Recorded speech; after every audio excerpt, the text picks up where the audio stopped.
নীলা, যার বয়স ১-২, ও ছোট একটি হাতি হেঁটে যাচ্ছিল এবং তারা একটি পাখিকে বাসা থেকে পড়ে যেতে দেখল। ছোট হাতিটি তার সুর দিয়ে পাখিটিকে আলতো করে তুলে বাসায় ফিরিয়ে দিল। অন্য প্রাণীরা হাসল।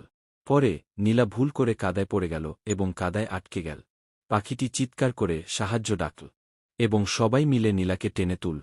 নৈতিক শিক্ষা: দয়া কখনো হারায় না, তা ফিরে আসে।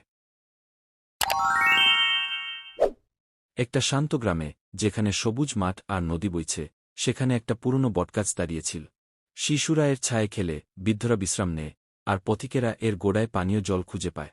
সেই গ্রামে একজন বৃদ্ধ শিক্ষক থাকতেন, তার নাম হারুন। তার নিজের পরিবার ছিল না, তবে তিনি ছিলেন গ্রামের সবচেয়ে সৎ মানুষ। তিনি কখনো প্রশংসা গ্রহণ করতেন না, কিন্তু অদ্ভুতভাবে জুতোহীন শিশুদের জন্য নতুন জুতো হাজির হতো, হারানো বই ফেরত আসত, আর তেলহীন ঘরে প্রদীপ জ্বলে উঠত।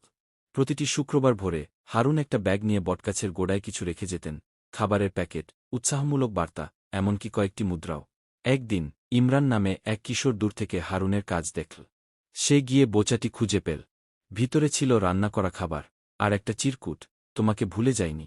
পরের দিন সারা গ্রাম বিস্ময় ভরে দেখল, আরও শিশু প্যাকেট পাচ্ছে, কেউ খাবার, কেউ সুন্দর হাতে লেখা গল্প, সব চিঠিতে লেখা, বটগাছের নিচে এক বন্ধু। ইমরান কাউকে বল না কি দেখেছে, কিন্তু সে হারুনের সাথে সময় কাটাতে শুরু করল। সে বুঝতে পারল, হারুনের দান স্বীকৃতির জন্য নয়, বরং অন্যকে মনে করানোর জন্য যে তারা মূল্যবান। তারপর এল বর্ষাকাল।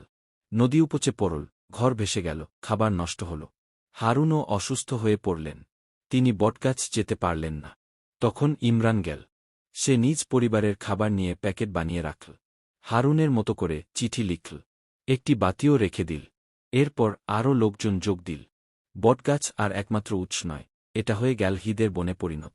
হারুন সুস্থ হয়ে ফিরে এলেন। দেখলেন বটগাছ ঘেরা উপহার আর হাসিমাখা মুখে।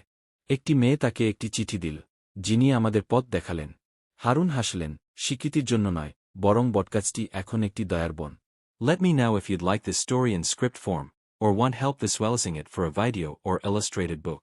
I'm here to bring your stories to life.